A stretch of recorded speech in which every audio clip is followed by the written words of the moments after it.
This video shows what the US military says are airstrikes on Iranian ships, laying mines near the Strait of Hormuz, an indication of the high stakes at play in this waterway, through which 20% of the world's oil and gas passes through, a shipping link between Gulf Arab states and the outside world, and an issue which has prompted the Turkish president to provide reassurances. Thanks to the investments we have made in energy supply security, the agreements we have signed, and the measures we have taken, we are not facing any risks. In 2025, our domestic crude oil production increased by 26% compared to the previous year, reaching 48 million barrels.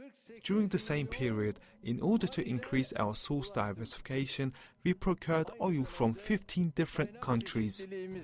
The start of the conflict with Iran sent oil prices rocketing to their highest since the start of the Ukraine war in 2022. They've fallen since, but mixed messages from politicians over how long the conflict will last means they still haven't stabilized.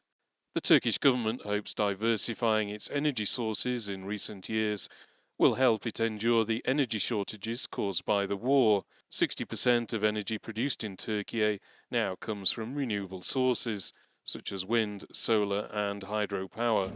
The major turbulence in oil and natural gas markets shows that our strategy is correct, but it also indicates that we need to accelerate our efforts. We are a country with rapidly increasing energy demand. Our economy is growing, the population is increasing, and urbanization is rising.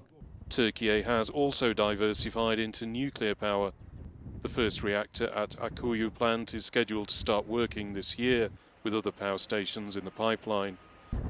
It's also producing its own gas, after discovering reserves in the Black Sea in 2020. It imports gas from a wide range of countries, not only from the Gulf, and produces its own oil, following a major find in southeast Türkiye in 2023. In recent years, Türkiye has had to import 74% of its energy from abroad to satisfy demand, but now large parts don't come from what has become the world's worst trouble spot. And as the International Energy Agency talks about the biggest release of oil reserves in history to try to restrain prices, the Turkish government hopes that its policies of energy diversification will see it through the bad times. Andrew Hopkins, TRT World, Ankara.